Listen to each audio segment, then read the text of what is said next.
নবম শ্রেণীর সুপ্রিয় শিক্ষার্থী, আজকে আমরা টোনস ইন স্টেটমেন্টস এই এক্সপেরিয়েন্সের সর্বশেষ তিনটি অ্যাক্টিভিটি 4.3.6, 4.3.7 এবং 4.4.1 এই তিনটি অ্যাক্টিভিটি উত্তর সহ বিস্তারিত আলোচনা করতে যাচ্ছি। প্রথমে জেনে নিই আমাদের জন্য নির্দেশনা কি দেয়া আছে। Now read the text in activity 4.3.5 again and identify the following tones in the text. You may list your responses in the following grid. Activity 4.3.5 এ দেওয়া নিচের টেক্সটটি আবার পড়ো এবং টেক্সটের মধ্যে নিম্নলিখিত টোনগুলো চিহ্নিত করো। তোমার উত্তরগুলো নিচের সারণীতে লিখতে পারো। অর্থাৎ 4.3.5 যে টেক্সট রয়েছে সে টেক্সটটা আবার পড়তে বলছে। সুপ্রিয় শিক্ষার্থী, আমরা এই টেক্সটটি খুব ভালো করে পড়েছি, অর্থাৎ আমি অলরেডি এই টেক্সটের উপরে বাংলা অর্থ সহকারে ভিডিও দিয়েছি। শুধুমাত্র আমি তোমাদেরকে টেক্সটটা আরেকবার দেখাচ্ছি যে কিভাবে আমরা বাংলা অর্থ সহকারে এটা করেছি। অর্থাৎ এই হচ্ছে আমাদের 4.3.5 এর টেক্সট। ঠিক আছে, এই টেক্সটে দেখো Elwyn Brooks White was a renowned American author and essayist. পুরো বাংলা অর্থ সহকারে আমি আলোচনা করেছি, তোমরা কষ্ট করে ভিডিওটা দেখে নেবে। আমি আর এটা আলোচনা করছি না, কারণ এটা আলোচনা করলে ভিডিওটি অনেক দীর্ঘায়িত হবে। যেমন text B peace and acceptance, দেখো আমি শুধুমাত্র প্রথম অংশটা পড়ে শোনাচ্ছি যে বাট আই ফিল পিসফুল, কিন্তু আমি শান্তিময় বোধ করছি। তো এভাবে পুরো টেক্সটটা আমরা বাংলা মিনিং সহকারে ভিডিওতে আলোচনা করেছি অলরেডি, তোমরা একটু দেখে নেবে ভিডিওটি। ঠিক আছে, তাহলে আমরা সরাসরি উত্তর সেকশনে চলে যাচ্ছি। এই হচ্ছে 4.3.6। এখানে আমি পুরোটা উত্তর দিয়ে দিয়েছি, অর্থাৎ টেক্সট থেকে 4.3.5 যে টেক্সট রয়েছে সে টেক্সট থেকে আমি এটা উত্তরটা প্রদান করছি। তোমরা মূল বইটা বের করে এর সাথে মিলিয়ে দেখবে। তো এখানে কিন্তু পুরোটাই কী ছিল, এগুলো কিন্তু ফাঁকা ছিল, অর্থাৎ এগুলো উত্তরগুলো আমি তোমাদেরকে এখন বুঝিয়ে দিচ্ছি। প্রথম টোনটা হচ্ছে দ্য টোন অফ অপটিমিজম।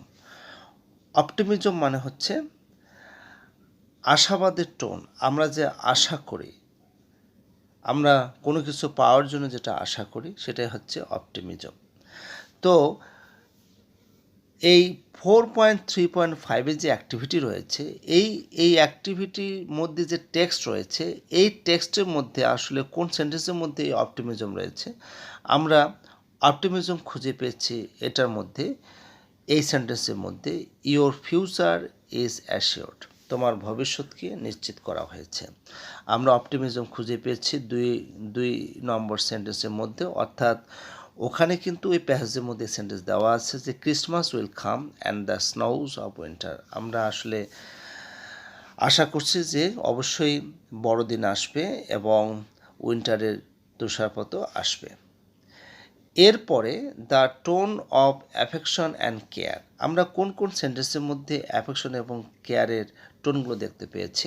যেমন এখানে নাথিং ক্যান হার্ম ইউ নাও, যে কোনো কিছু তোমার এখন ক্ষতি সাধন করতে পারবে না। Number 2, you will live secure and safe Wilbur, বলছে উইলবার তুমি বেঁচে থাকবে, সিকিউর থাকবে এবং নিরাপদে থাকবে। এরপরে the tone of challenge and hardship, এটা হচ্ছে চ্যালেঞ্জ এবং হার্ডশিপের টোন।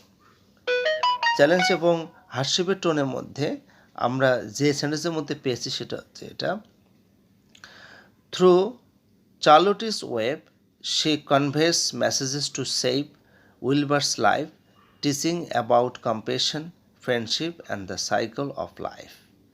অর্থাৎ চার্লোটিস ওয়েবের মাধ্যমে সে কিন্তু এখানে উইলবারের জীবন বাঁচানোর জন্য একটা বার্তা সে পেয়েছে এবং এখানে একটা শিক্ষণীয় বিষয় আছে, সেটা হচ্ছে সহানুভূতি, আর হচ্ছে বন্ধুত্ব এবং জীবনচক্র।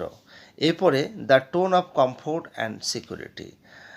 তো এই সেন্টেন্সের মধ্যে আমরা কমফোর্ট এবং সিকিউরিটি পেয়েছি, অবশ্যই কমফোর্ট এবং security, but I feel peaceful, আমি এখন শান্তি বোধ করছি।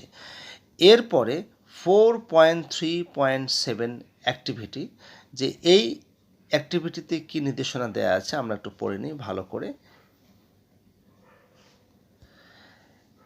Now read the text A in activity 4.3.3 and the text B in activity 4.35 again, and discuss in pairs or groups the criteria points given in the left column in the grid for both text, then fill in the grid with information based on the text A and text B. Activity 4.3.3 তে দেওয়া text A এবং activity 4.3.5 তে দেওয়া text B আবার পড়ো। জোড়ায় বা দলে উভয় টেক্সটের ক্ষেত্রে বাম কলামে যেসব ক্রাইটেরিয়া বা পয়েন্টস দেওয়া আছে তা আলোচনা করো। তারপর টেক্সট এ এবং টেক্সট বি এ দেওয়া তথ্য দিয়ে সারণীটি পূর্ণ করো। এক কথায় এখানে পূর্বের যে অ্যাক্টিভিটি রয়েছে 4.3.3 যে টেক্সট এ আছে সেটা আবার পুনরায় পড়তে বলছে, আবারও 4.3.5 টেক্সট বিটা পড়তে বলা হচ্ছে। এই দুটো টেক্সটের আলোকে আমাদের এই প্রশ্নের উত্তরগুলো করতে হবে। নবম শ্রেণীর সুপ্রিয় শিক্ষার্থী, আমি অলরেডি দুটি অ্যাক্টিভিটি বিস্তারিত আলোচনা করেছি। তোমরা অনুগ্রহ করে 4.3.3 এবং 4.3.5 আমার ভিডিওতে গিয়ে থাম্বনেলে দেখবে 4.3.3 এবং 4.3.5 দেখে সেই থাম্বনেলে যে ভিডিও আছে ক্লিক করে তোমরা ভিডিওটি দেখে নেবে। এখন আমি শুধু উত্তরটি প্রদান করছি। এখানে ক্রাইটেরিয়ার মধ্যে যেটা দেয়া আছে ফর্মাল, টেক্সট এ, এরপর হচ্ছে টেক্সট কি বি। ফর্মালের মধ্যে টেক্সট এ যেটা, all the sentences are formal, অর্থাৎ সকল বাক্য হচ্ছে ফর্মাল। টেক্সট এ ভিতরে কোনো ইনফর্মাল বাক্য নেই। টেক্সট বি এর ভিতরে কিন্তু একই রকম, all the sentences are formal, সকল সেন্টেন্সে হচ্ছে ফর্মাল। ইনফর্মাল সম্পর্কে কী বলা হচ্ছে, টেক্সট এর মধ্যে কোনো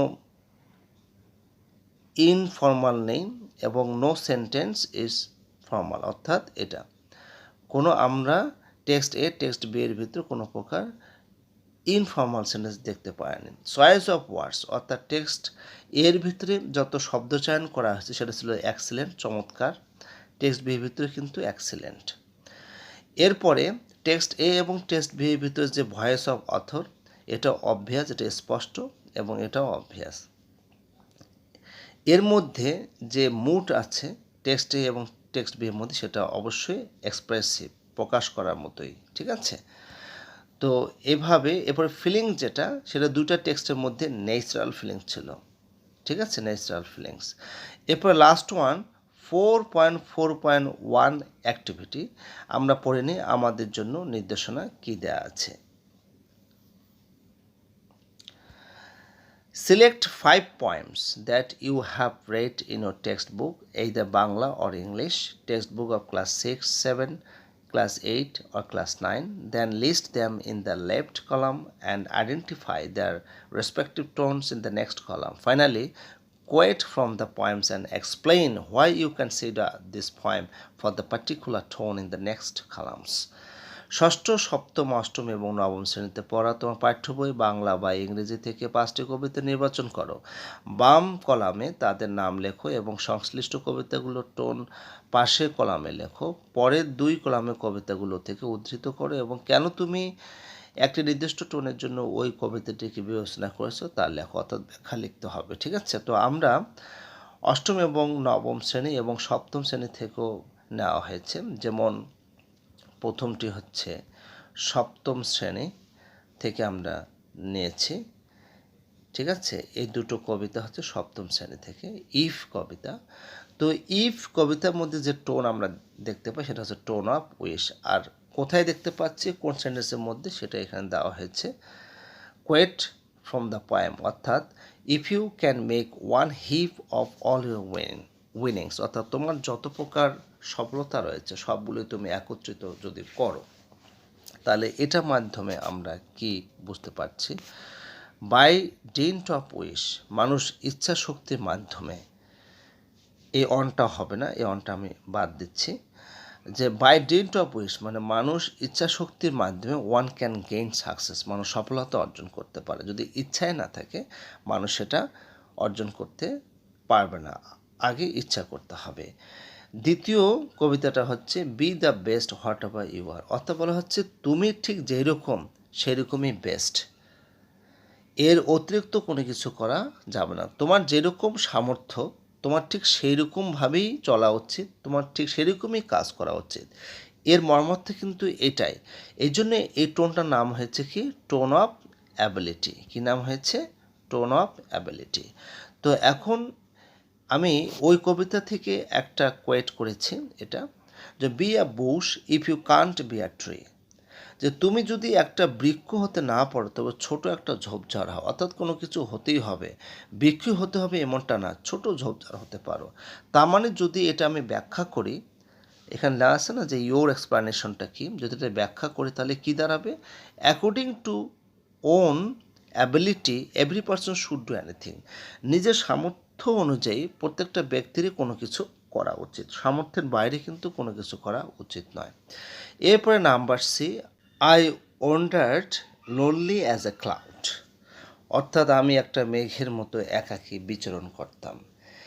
আমরা এই কবিতার মধ্যে প্রকৃতির আসলে কিছু বর্ণনা পাই, এই জন্য টোনটা এখানে হবে টোন অফ নেচার, প্রকৃতির টোন।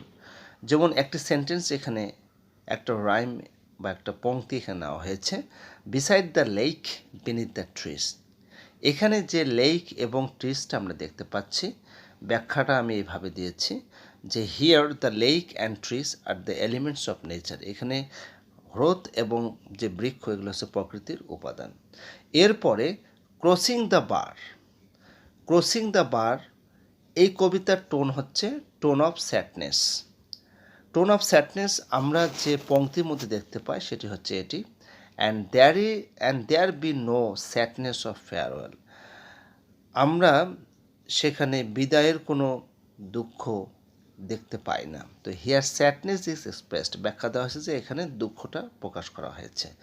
এরপরে হচ্ছে ই, on the grasshopper and cricket, এই কবিতার মধ্যে আমরা দেখতে পাই টোন অফ ডিলাইট, আনন্দের টোন দেখতে পাই, with the delights for when টাইট আউট উইথ ফান, এখানে আনন্দটাকে ফানের মাধ্যমে প্রকাশ করা হয়েছে, ব্যাখ্যায় কিন্তু সেটাই বলা হয়েছে here Deloitte is expressed with fun, এখানে আনন্দটা ফানের মাধ্যমে প্রকাশ করা হয়েছে। নবম শ্রেণীর সুপ্রিয় শিক্ষার্থী, তোমরা এভাবে আমি আমার মতো করে দু একটা সেন্টেন্স লিখে টোনটাকে ব্যক্ত করেছি, তোমরা তোমাদের মতো করে কবিতা চয়েস করে, সেটা বাংলা হোক অথবা ইংরেজি হোক, যেমন আমাদের ছোট নদী থেকেও তোমরা এই টোনটা লিখতে পারবে এবং কবিতার লাইন দু একটা লিখে তোমরা এটা ব্যাখ্যা করতে পারবে। এরপরে সর্বশেষ যেগুলো ওয়ার্ড মিনিং আছে, এই এক্সপিরিয়েন্সের শেষে অর্থাৎ এই চ্যাপ্টারের শেষে আমরা এখন এই ওয়ার্ড মিনিংগুলো শিখব। প্রথমে দেওয়া আছে মাস্টারপিস, মাস্টারপিস মানে হচ্ছে সেরা শিল্পকর্ম, তার মানে হচ্ছে একজন লেখকের যে তার শ্রেষ্ঠ রচনা কী। যেমন আমরা যদি বলি রবি ঠাকুরের শ্রেষ্ঠ লেখা কি, আমরা নিঃসন্দেহে বলবো গীতাঞ্জলি, কারণ তিনি গীতাঞ্জলির জন্য নোবেল পুরস্কার পেয়েছিলেন। তো মাস্টারপিস মানে হচ্ছে সেরা শিল্পকর্ম। ডিফিসিয়েন্সির অর্থ তিনটি দেওয়া হয়েছে, মানে হচ্ছে স্বল্পতা, অভাব বা ত্রুটি। এরপরে আছে গাইডেন্স, গাইডেন্স মানে হচ্ছে পথপ্রদর্শন বা চালনা। ইলিটারেট মানে হলো অশিক্ষিত। মাইজারলি মানে হলো কৃপণ বা কিপ্টে। অ্যাকোয়ান্টেন্স মানে হলো পরিচিত ব্যক্তি। হিউমিলিটি মানে হলো নম্রতা বা নিচ অবস্থা। কনসিকুয়েন্সিয়াল মানে হলো গর্বিত বা আনুষঙ্গিক। প্রসপারিটি মানে হলো সমৃদ্ধি বা উন্নতি। ফর্চুনেট মানে হলো সৌভাগ্যবান। রিকমেন্ড মানে হলো সুপারিশ করা। তোমরা অবশ্যই এই ওয়ার্ড মিনিংগুলো ভালো করে পড়বে, তোমরা স্ক্রিনে দেখতে পাচ্ছ। এছাড়াও ডেসক্রিপশন বক্স থেকে এই পিডিএফ ফাইলটি সম্পূর্ণ ডাউনলোড করে নিয়ে তোমরা বাসায় অনুশীলন করতে পারো। আজকে এ পর্যন্তই, সবাই ভালো থাকবে। ভিডিওটি ভালো লাগলে অবশ্যই লাইক, সাবস্ক্রাইব এবং বেল আইকনটিতে ক্লিক করবেন।